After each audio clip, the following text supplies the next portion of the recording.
Traveling the Vortex.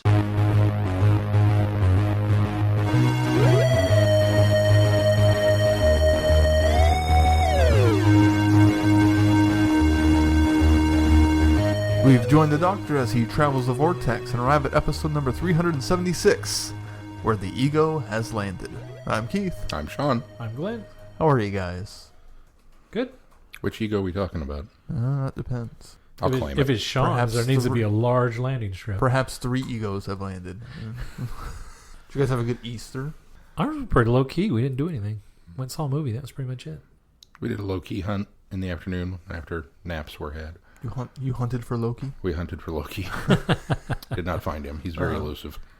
No, we had the kids come over and they hung for about an hour and hunted eggs, and we had quiche. We felt that was an appropriate Easter dinner. We just had lunch with my dad and then went over to Sarah's mom's and hung out there most of the afternoon and just chilled mostly. Well, the only Easter egg hunting we did was hunting for Easter eggs in the new Ready Player One movie. How was it? It was good. I enjoyed it. It wasn't everything I wanted it to be, but it was good, and it sticks to the heart of the book and has a lot of great fun Easter eggs, and you'll have to see it probably a dozen times before you see even make a dent in them. There are so many in there. This is going to be a really fun one to buy on Blu-ray and frame by frame through the whole thing, because there's so much density to it. We saw it as well, and it's not the book. If you go in really, really hyped and expecting the book, I think you'll be disappointed. But it didn't look like the book from the trailers. Just keep in mind that it's a different medium, but as you said, the spirit of it's there, and a lot of it is stuff that they changed, I think, because cinematically you have to, because you can't do parts of that. I caught up on Agents of S.H.I.E.L.D. I'm finally completely caught up to last Friday. So nice. The week Us before that, but not this last weekend, but the week before that with the Fitz story going on. Man, that was intense. Oh, I loved that. That was really good. Man, that was the best episode of S.H.I.E.L.D. I have seen in a long time. Yeah. Did you guys do anything else? John, did you do anything else? I watched Sugarland Express for the first time ever. Spielberg's first theatrical film. Oh. Not including the issue of Duel, which was a TV movie that he did that they thought was really good and released it in theaters. It's Goldie Hawn. I didn't know that The Duel was a TV movie. Mm-hmm. Now you say that, it looks like a TV movie. Yeah. It was a TV movie that they thought, wow, this is great. And then they expanded it, put some footage that he'd cut out of it back in, and released it to theaters. I did not know that. But, Sugarland Express, amazing. Can't believe it's taken me this long to watch it. I've never seen it. It is great. If it wasn't for the subject matter, it'd be a comedy, because it's so very much light touch throughout it, and there's a lot of funny moments. I mean, we laughed all the way through it, but it's kind of dealing with a mother who's been deemed unfit, who's going to get her son back, and Sounds like a riot. Yeah, right. And she breaks her husband out of jail. Well, he has 4 months left on his sentence. And she breaks him out to go get the kid back. It's really good. It was good. I recommend it. Anything else? Let's move on to news. No news. Well, let's move on to feedback. Talk about all that stuff we talked about. Well, let's move on to feedback real quick so that we can have Shaun sing this week's song. Feedback. We've got some feedback. You can just stop there. All right, should we go back to the news you wanted to talk about? Jazz hands. Who's feedback? Why would you assume there's a song every week? We just thought maybe you were back onto a thing. You go back on vacation, I'll sing again. Okay. Headed back to Florida then. He bought it. We got Ben for feedback. Ben writes, Encore. Feedback's been a bit thin again, so I thought I'd pipe in with some thoughts. First, we are finally on the cusp of getting surgery done on my ankle, as I've finally gotten a date for it. It'll be nice to get back to be normal-ish soon. Normal soon-ish. Not normal. He might be normal-ish, too. Maybe. Apologize, Ben. Depends normal on the surgery, soon-ish. I suppose. Well, I don't know. It depends on where they put his ankle. If they stitch it to his forehead, that might not be a good thing. Next, I finally finished Red, White, and Who. Well, sort of. I finished the chapters portion of the book. The last 300 or so pages are all appendices. Ow. I just can't bring myself to look at that many charts, maps, etc. Well, Glenn could. Glenn would skip to that part. I Other infographs. gave the book 5 stars on Goodreads. It wasn't the most gripping of books, but it was incredibly detailed, and for that fact alone, it deserved a great rating. It didn't hurt that you guys, along with a local bookstore, which has long since closed, were mentioned in the book. Which we didn't really talk about that at all. No, we did. We forgot about it, actually. He had given us a heads up that we were in the book. Yours truly's. Yeah. Listed among American Doctor Who podcasts. I think Podshock was mentioned. Verity was mentioned. Can't remember the other one. Radio Free Skaro, I think. And Adventures in Time and Space. But is that American? What? Radio Free Skaro? Shouldn't that be Canadian? No, it should be technically Canadian. Or was it North American? Was Radio Free Skaro mentioned? I know thought they were, maybe not. Podshock was, and I know Verity was, but I trying don't to remember. Remember where Maybe he it wasn't sent radio. to us. RFS might have been. I can't remember. Anyway. But we were. So let's get to the important most part. important Let's thing. not talk about these other guys. Let's talk about us. That was the important part. Yeah, we're apparently in the book. Which came as news to us. Here we go. I found the excerpt. A small random sampling of American podcasts turns up such titles as Verity, Earth Station Who, Traveling the Vortex, Playing Doctor, The Writer's Room, Who 37, Adventures in Time, Space, and Music. So Dr. Phil's gets a mention. The Omega Podcast, The Others Podcast, Reality Bomb, Who's Talking, Who's On, and more. I think Podshock's mentioned in the Are they prior Canadian paragraph. also? No. Oh. Isn't Podshock mentioned in the prior? Yeah, up higher. Yeah. That's what sets up the fact that whoever wrote that did the quick search based on the fact that Podshock was kind of the first American podcast. Gotcha. Now there are many among us. Traveling the among Vortex. Still following Podshock. Not inaccurate. Ben continues. Lastly, I've been trying to get some classic Doctor Who watching in. I'm currently watching the Aztecs. I try to get an episode a day in, but I've missed a few days recently. It's not my favorite of stories so far. That factors into how hard I try to find the time to watch. That's it for now. Hope you're all well. Take care and safe travels through the Vortex. Now, Ben, have you not seen the Aztecs? Surely you watched the Aztecs. Perhaps not. Well, stick with it, because it should become one of your favorites. We hope. I hope. It's a good one. It is a good one. And as always, thank you for writing. I didn't think that implied he hadn't seen it, just that he was trying to get some in right now. So I suppose that could be. That just means it's not one of his favorites. And we wanted to throw out a special thank you absolutely. to Ben. He sent us some books to put in the prize vault and a nice little handwritten note, which was a nice surprise to get on my doorstep come last Monday. we will definitely add those into the prize vault, and we'll be giving those prizes away very soon. Yes. The Great Traveling the Vortex Prize Vault. You put great before anything. It sounds awesome. I do it. Yeah. That's It what is we a great should. vault. Now, see, if we had been the Great Traveling the Vortex podcast, we would have been listed first, and Podshock would have been second. Probably not. So should we move on to our reviews? Let's. Our great reviews, Are they going to be? the Great Traveling the Vortex review section. So let's move on to our reviews. This is a warning, or the mind's eye. This is I a thought you were warning. going somewhere else with that. This is a warning for all spacefarers. You must keep away from this planet. It's hostile. Repeat, hostile. On a planet with no name, the Doctor finds himself confronted by a faulty memory and some killer plants. In a distant galaxy, Aramem leads a troubled empire. Back on Earth, Perry tells her son about the good old days when she used to travel with a man called the Doctor. No, she didn't. Bum, bum, bum.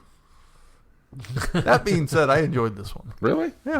Of All course, right, it's my second listen. Well, You got a little more out of it the second time? No, but part of it is Hayton. And that actor who plays Hayton is always so despicable in everything I've seen him in. Everything being Game of Thrones. He just makes the ride even more enjoyable because he tries to get you to like him through most of the story, and because of who he is as an actor, I don't. But he almost gets me there, and then he shows his true colors, and I'm like, I knew I shouldn't have liked you. Who is he in Game of Thrones? He was one of the brothers in black that led against Jon Snow. Okay. Did he have a name? I won't know it. I was going to say, you don't know his name, so... Owen Teale is the actor. Yeah, the actor's Owen Teale. Sir Alistair Thorne. Nope. Anyway.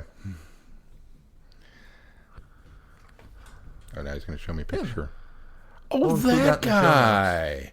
Yeah, I totally know that guy. I wish you could see this guy at home. And it's the story is a prototype Dream Crabs. Mm-hmm. Which I enjoyed and think it might have been done a little bit better here than in the TV show. Because, there weren't so many layers and we didn't know what was real and what's not. Actually, that set me up to think that the Doctor was inside a dream and the dreams of Perry and Ehrman were inside that dream because of the way that it kind of had got set up. And so I thought it was going to be dreams within dreams, but it didn't end up playing out that way. Especially the ending where he's like, I've got to go back for them. And, because that's the exact logic that he used to get Aram out. It's always this, and there's this revolution. I mean, isn't it a little odd that there's this continually series of escalating events? They're gonna, and as soon as they got dragged off into the jungle, and he's like, well, I've got to go try and save them. It's like, oh, okay, you're totally still hooked up to a plant somewhere. Yeah. Who's going to save you? And then it ended, and that wasn't the way it went at all. Yeah, that's sort of what I had it had another part, it would have gone that direction. Probably. I also enjoyed the dreams of Perry and Aramim.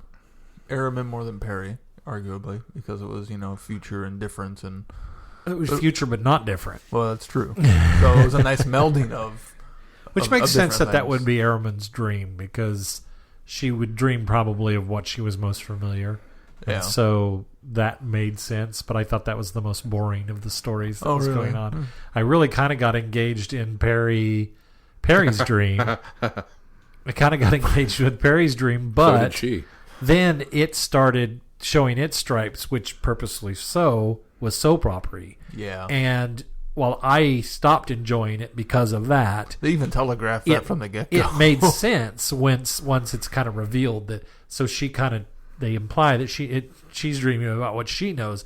I don't think that would be Perry's dream, to be honest with you, but at least not soap opera-y like that. She might dream of meeting somebody and getting married and having a son or even a stepson, but I don't. It kind of forced the American stereotype for me by doing she's dreaming in soap opera format. Well, I didn't get the impression she sat around or ever watched any soap operas, even in anything we've had of her backstory. She wasn't that type of person. I mean, she studies biology, for crying out loud. I mean, they just kind of dumbed her down to do that, in my opinion. That was the biggest problem I had with it. I actually thought the Airman story was kind of interesting until all of a sudden there was a revolution. And it's just like, why are people trying to kill you? Because I really get the impression that Airman would be a good leader, that she would be Pharaoh or otherwise, that she would be a good and benevolent leader. And now all of a sudden people are trying to kill her.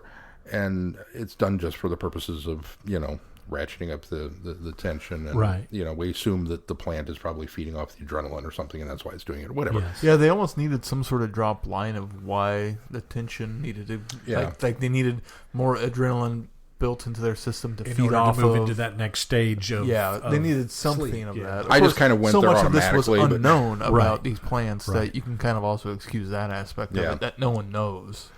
But, with Perry... But I think as a listener, we needed a little more substance for why. We were getting kind of spoon-fed a lot of this stuff. With Perry, it was an automatic turn-off. That's where they went with it. Because of all the aspects of Perry's character you could have built a dream around. You went with, she longs for a husband. And a nice, normal life. But I didn't even have a problem with that. It's just then it got very, the betrayal of the friend, and it wasn't really a betrayal. Yeah, it wasn't really a betrayal. I mean, it was just a whole soap opera aspect of it that soured me. Yeah, no, I think anybody dreams of finding their perfect mate. Anybody dreams of having a family. That was fine, and I'd like to see that for Perry. But then just to turn it into this, like, weekly afternoon soap opera, just kind of... Well, and they double whammied you because at the end of part 2, when the betrayal happens and Perry runs out and gets hit by a car. Yeah. So then she comes to in the hospital, and everybody's there, and he gives her this explanation, and she's like, oh, okay.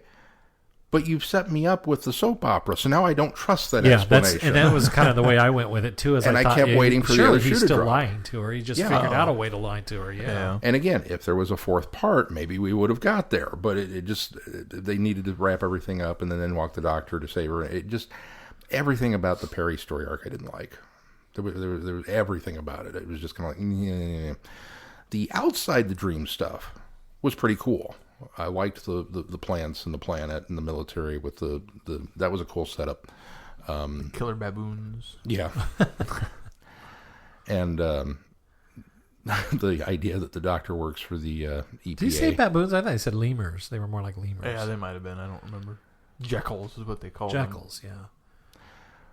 But then it turns out to be the other guy that's working for the FDA, EPA, whatever it is. So I liked those elements of it, but it cohesively didn't hold together very well for me. It was a nice twist there when it's revealed that he's there, looking into this and investigating it. And I thought that was kind of cool because I didn't expect that either. So anytime you can surprise me on something or catch me off guard on something, I enjoy that element of it. But and then I had a problem with the end when we get to the okay, well we barricaded ourselves in this room. What do? Well, we're going to cut a hole out into the jungle. The jungle that you've been telling us this whole time is treacherous once the sun goes down, and to the point where you evacuated the planet, and now these things are destroying what's left of the base, and you just want to stroll out into the jungle and go look for the TARDIS, which, by the way, is where you got nabbed by the plants. Yeah, that sounds like a great plan. Well, they really didn't have any other option, however. And the doctor makes that point. At the very least, he says, well, we don't have a choice, and so... dropping that line to me, I thought, okay, yeah, I don't agree with you going out there, but you got a point. You're now base under siege. You've got to get out of there. So. And not even under siege. It is under destruction. Yeah. No shuttle, no flyer, no transmat. Just, we're going to cut a hole in the wall and walk out. Well, no, the shuttle got destroyed with the captain in it. I've seen Jurassic Park. This is a bad plan. The doctor's smarter than a dentist. I've read Grandfather Infestation. This is a bad plan. Don't go near the plants. That's just a general rule now. Yeah.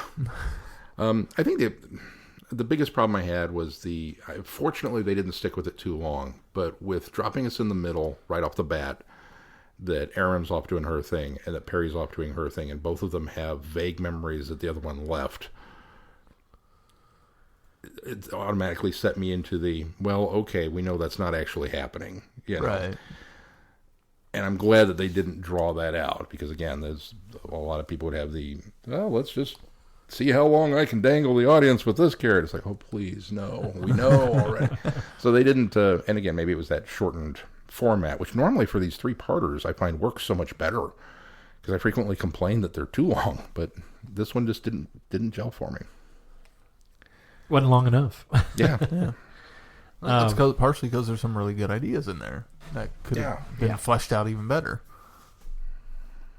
I didn't actually make the Dream Cat Association until you said that. Make the Dream Crab. Dream Crab. Yeah. It pretty much is. And it came out long before, so Yeah. Who wrote it? Colin Brake. He also wrote Three's a Crowd. Which is the one with the crocodile things that Perry thinks that Araman was killed by. Oh, yeah, a little callback there. Yeah. I guess that makes sense that he would call him back to that episode. To that story. And that's pretty much all the audio he's done. He's done some Bernice Summerfield at Django Lightfoot, and that's about it. A lot of novels or short stories. I didn't hate it. I had problems with it. I'm the exact same boat as you. I didn't hate it, but I had real issues with it. So I had a fun ride with it. Maybe I need to listen to it a second time. Maybe. That'll clear it up for me. Maybe in a few years. No, you must listen to not it. a month. Not a month later. Exactly, 4 weeks later. That's the key demographic window. Just the right time. Shall we move on to the mission of the Viyrans? Yes. The Doctor and Perry take a holiday on the planet Gristilla Social. Is that right? Gristilla Social. But soon discover they aren't the only time-traveling aliens in town. So this is part 4 of the... Part 3 of the virus story arc. It's 4. Wait. Virus theme. Wait. Okay, maybe theme. You can almost retcon this in your head after the fact to say that those other viruses came from this species and that they're going off to deal with those. Don't even try. No. The only thing they have in common is they're some sort of virus.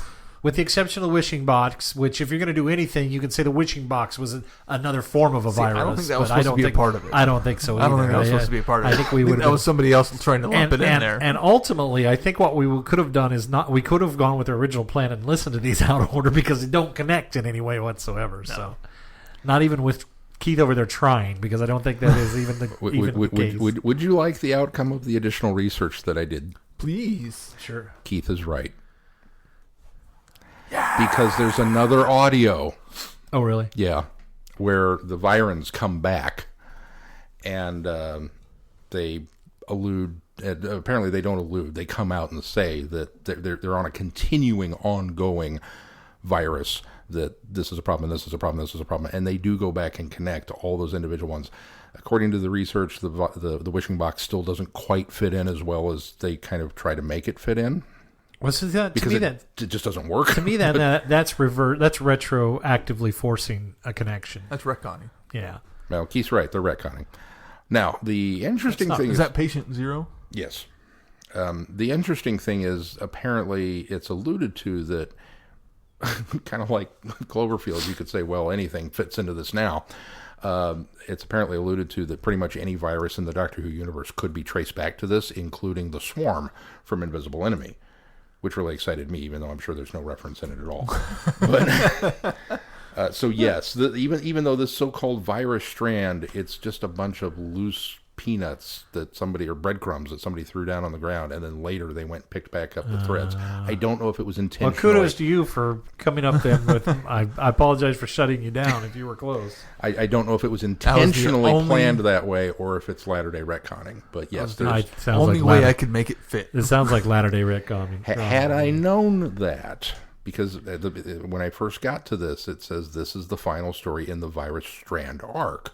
And I went, what's virus strand arc? So then I went and looked it up, and it gave me the 3 previous ones. So I said, well, let's do those first so that we can, Although I still contend we could have done any of those in any order. And I think you're right. Yeah. We really could have. Because they don't interconnect in any way until eventually they put them together. And I thought maybe there's a line that the Doctor has in this one. When he talks to Perry, and he I don't even remember what it is now. I wish I'd written it down. He says something that made me think, that kind of harkens back to the first story, but it's like weirdly retroactive, like this one was set first or something, even though Perry's gone, or Aram's gone. And the whole thing made it feel like it was meant to fold back on itself, but then it didn't. So I never got that impression with the story. Nope. So again, I think that was more playing with their memory than anything else. Well, because there was kind of a memory theme in what was the first one? Urgent calls. Yeah, urgent calls. In urgent calls and ID, there was kind of a memory thing going on. No, there wasn't an ID. There wasn't. There wasn't. You're right. Just in urgent calls. You're right. ID didn't have it. No. And then the wishing box just was the wishing box. Well, and there was one other Urban Myths. Yeah, Urban Myths. That one had a virus. That one was definitely a virus. Yeah, that one was a legit virus. Because the urgent calls CIA guys had been infected with it. Right. Yeah. Right. Urgent calls and urban myths, definite virus connections. And it affected their memories. Maybe that's the one I was thinking of. I think that's the one you're thinking of. It did affect their memories because they remembered things wrong. They remembered things differently. Urgent calls was the one that was the telephone call between the two of them. Right. And that was the spoken that basically was speech virus, whereas something Right. was spoken and then it was transmitted. And it gave them luck pretty much to get in contact. Right. Anyway, had I known that there was another part, I wouldn't have billed this as the virus strand until next week when we'd listen to the final part. I see. And then see maybe if it held together. As it is right now, no. I think Glenn's right that the virus theme. Yes. There certainly is a loose virus theme loosely there. based Yeah. theme. I mean, they all do have a virus. I mean, even this one, they refer to it as a mutagenic virus. So it's... That being said, what do you guys think of the story? Because I thought it was a bit trippy and actually kind of clever in a weird way. It was very disorienting. Having to have Perry basically remember nothing, go back to memory zero in order to eradicate the virus was an interesting concept. And the fact that she was fighting it because she knew she was not remembering something correctly. Right. So then she had to slip learn back. everything Right. in order to actually forget it. Was a nice touch. And I did like the fact that she's the one that unravels the idea that, the reason why I'm slipping back is because I'm remembering it. I will now choose to forget. And when she chooses to forget, that ends up being the solution. So I thought that was kind of cool because they didn't feel like they were going to give on her that, you have to be eradicated if we cannot, solve this.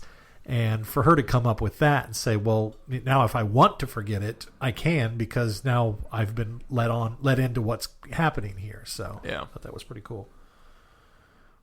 It was done better on Next Gen. Oh, is that a Next Gen story? I don't remember that. They stumble across a race of aliens that apparently is very phobic about we don't want to be known, and so they agree to have their memories wiped and they reset all the clocks and the chronometers. And Data's the only one that's aware of it, but he's been programmed by Picard, told by Picard, ordered not to divulge it. But then there's all this weird stuff like, well, I broke my arm. Why is it set differently? And, why are these plants 2 weeks older than they should be? And so there was all this stuff that they missed when they cleaned it up, and they find out the truth, and Picard says, well, we screwed up. Let's go back and do it again. So I've already seen it. I still... It's not quite the same. It's not quite the same. No, it's not quite the same. I don't remember the story as well as you do, but I do remember it now that you say that. I think it was Clues but was I the don't name think, of it. But, I don't think it... I like the fact that Perry's the one that came up with it, which made me angrier about the first part of this again, because being a botanist...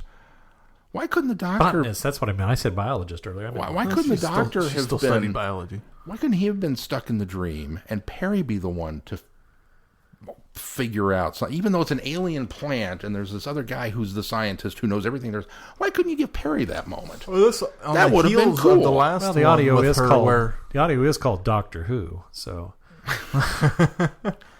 She got botany stuff to do in the story previously. She did get botany stuff to do in the story. I'll give you that one. But... I like the fact that it was Perry that kind of figured it out. I like the fact that the doctor really is kind of sidelined for this one. That he's,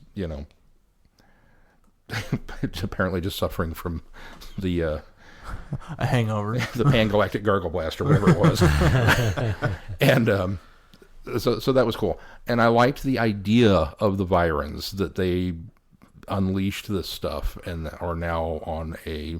universal cleanup mission. Yeah, an accidental release. Yeah. And that's what intrigued me the most about it, what this alien species was, what they were doing, and why they were doing what they were doing. And it made me want to learn more about them.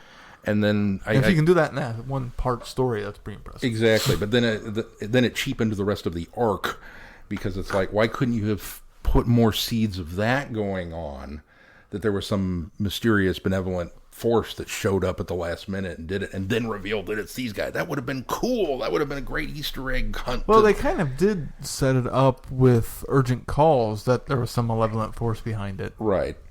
But again, they just didn't pick that thread They didn't pick that thread later. back up on the rest of them. Which you should have, yes. Yeah, and that was the focus. Although CIA, malevolent threat.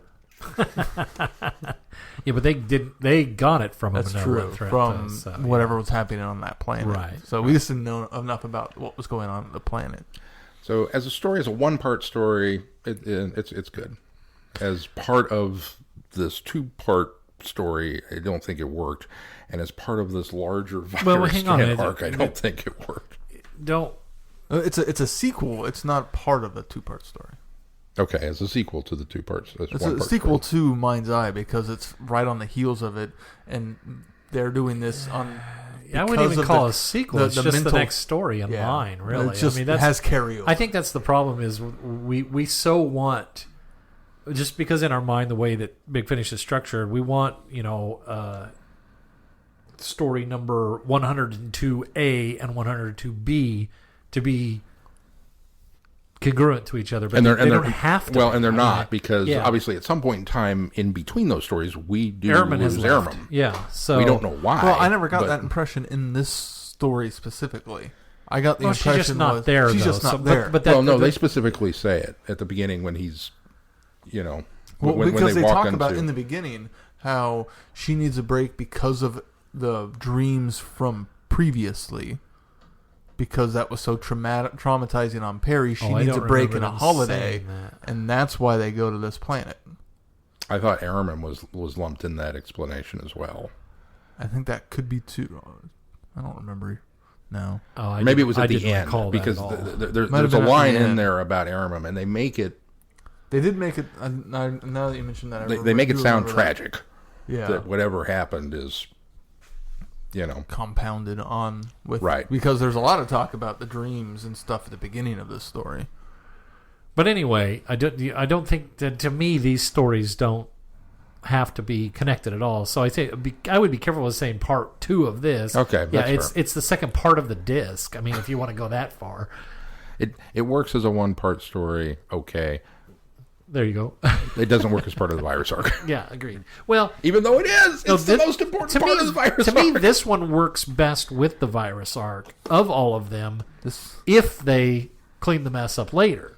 But if they don't, then this was just 3 stories that happenstance had to do with a virus. That's all it is right now to me. This was just a theme. And if the wishing box, which you say they try...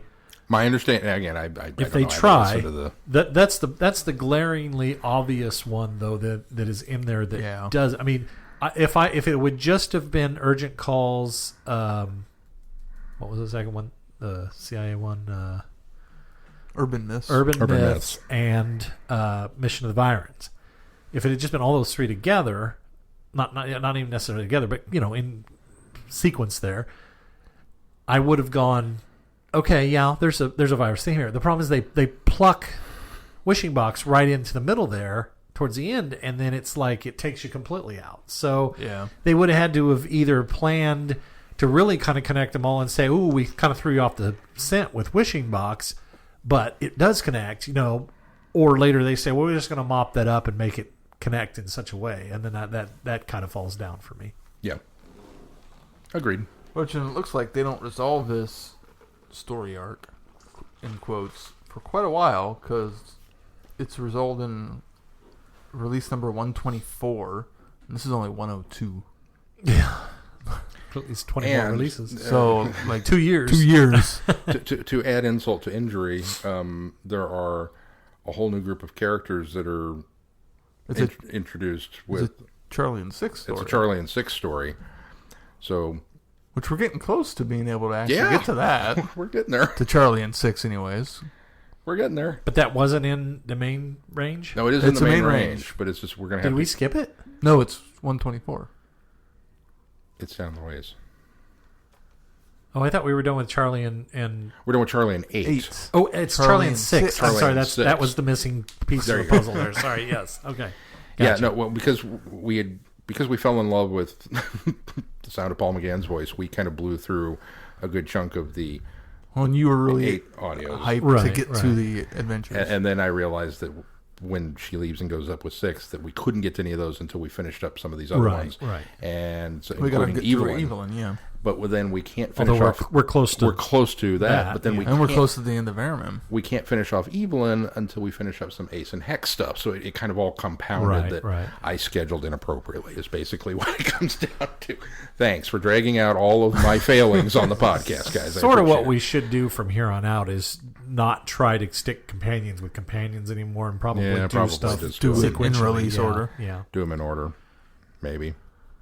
I don't know. We've been jumping all over the place. If they jump all over the place while we're going in release order, then it's not going to screw Keith up any at all. Now he's steeped well enough in Doctor Who, I think, to figure things out. I suppose there's that. Especially once we finish up the Baker era, Tom Baker era. Because they don't tend to jump around as much with the companions, their original companions. If it's an Airmen story, it's pretty much Right. through the line. They Yeah. don't jump around with Airmen. Right. They don't jump around with Evelyn. Except for when they jump out of the main range into some of the side stuff they do. Yes. But Which there are, yeah, yeah. there's some of that coming up that's like, oh, really? Where is this supposed to fit? Maybe we're trying too hard. Yeah, like of all the shows, Doctor Who, yeah, there'll be continuity on this. We're going to do these in order. What were you thinking? I don't know. It's all right. We've been doing fine so far. Yeah. Oh, thanks, Glenn. Yes. I feel marginally better now. All right. What do we got coming up on the schedule? Well, next week, or later this week on the schedule, our book review for Lethbridge Stewart, A Very Private Haunting by Sharon Bidwell. That will be episode number 377. We go back to Big Finish for 378 with number 96 in the main range, Valhalla. And the Titan Comics miniseries, Ghost Stories, number 1 through 4, because it's only a 4-part arc, at least that we're aware of, Torchwood. And then, I don't know if enough people bought Ghost Stories to continue it. now's the one, if you've been kind of thinking maybe you should write some feedback, 379, that's the one you want to get it in on, because we are going to talk Whobots. Whobots? Whobots. Basically, robots within Doctor Who. Now, there's a couple of caveats here. We're not talking cyborgs, so there's no Cybermen and no Daleks. What about Cybermen after the organic compounds are dead? No Cybermen or No Daleks. Cybermen or Daleks. We are not discussing those lifelike humanoid robots because that's an android, at least according to the rules of Doctor Who universe. So any of those that are, duplicates that become, the doppelgangers of the Doctor and replace them, and we're not going to do any of that. So specifically, we're thinking the kind of clunky ones. We're thinking Chumblies, and Crotons, the Crotons, the Quarks, the War Machines, Mechanoids. Vox robots, mechanoids, which K9. we even got the K9, K1. Did you ask if we've even gotten to Have we gotten Mechanoids? them? Oh, yeah, yeah. That was in the Those are the round. the chase. Yeah. Yeah. Okay. So They're not round. Chameleon. They're like multi-sided hexagons. okay. Chameleon brings up an interesting conundrum, doesn't he? He's a robot. But he He's becomes not a an android. doppelganger. That's He's just a because he can shapeshifter. change his Well, but appearance. he's not. I don't think he's designed to be an android, though. He's designed to be a robot that shapeshifts. So Okay. I think he's a robot. I'll allow it. But we're gonna. What about the Tesseract then? I'll allow it. That's a ship, so yeah. Technically, it's a ship, not a. Yeah. Robot. It's not a robot. It's okay. That won't count. It's a vessel. I'd have to go back and watch that to be sure. But you get the idea. All right. Yeah. So get your feedback in now so that you can talk about what your favorite is or which ones suck. Or Is that what we're doing? Is we're that's the whole talking about our discussion topic. favorites, We're talking. or- We're going to talk about robots and Doctor Who Oh. and how they're presented and Well, if I what don't we have think some of them. direction, I don't know what to talk about. So What would you like to talk robots about? is directed, huh? We'll have robots direct you. And Sean, we trust. I don't know why. After all this time, 376 episodes. You'd think you'd have learned something. 6 years of this, Glenn. But no. What would you like to discuss? How would you like to discuss it? No, I'm serious. Let's do. Do you want to discuss favorites, or do you want to talk more about? Well, it sounds like if you're going to do Let's free do a for all, definitive we can- ranking. No, we're not doing No, a we're not definitive ranking. Because we know what you would put at number one, and that's the end of it. I just know No, how we- much Glenn we- loves to rank things. You know what? Let's come in and do robots, and then I won't have to build any charts throughout the week to get my brain in the right concepts.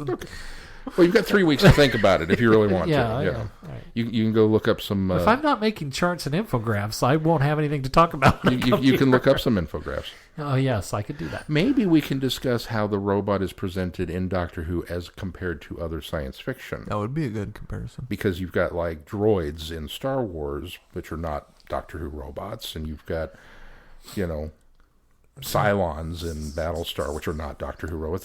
Doctor Who robots kind of carve out a specific sci-fi niche, I think. I think so.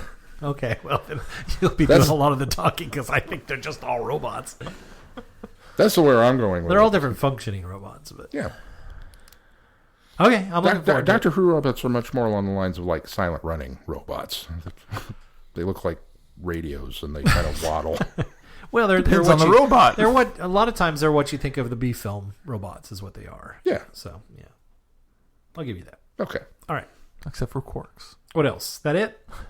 That takes us up through the end of the month. And for those that are interested, yes, finally, officially, well, that's not official yet because it hasn't been printed, but or posted. We're printing them. We gotta start a mailing list. I print them. I have a Like notebook old at school home. Traveling the Vortex fanzine. fanzine. Yeah. Shaun, that's what this is. This is the 21st century version of a fanzine right here. How have we not got How to do we become robots the yet? 22nd Yeah, we century not- version? How have we not got to robots? Yes. Yes, we're finally going to do Trocken.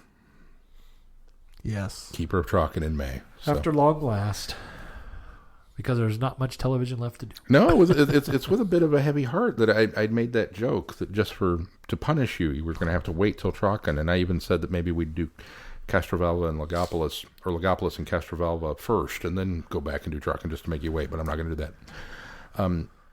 We're going to do all three of them, and in May, and that will be the end. Well, not of the podcast, hopefully, but Well, that's what you said. You said you're going to wait till we're done with this podcast. So it'll be the last episode. we're in end times then. But there were other than missing episodes, and obviously the new season that hasn't aired yet. We will have done a review of every Surviving full Doctor Who story that exists. Only took us 7.5 years. until new stuff comes out. Until new stuff comes out.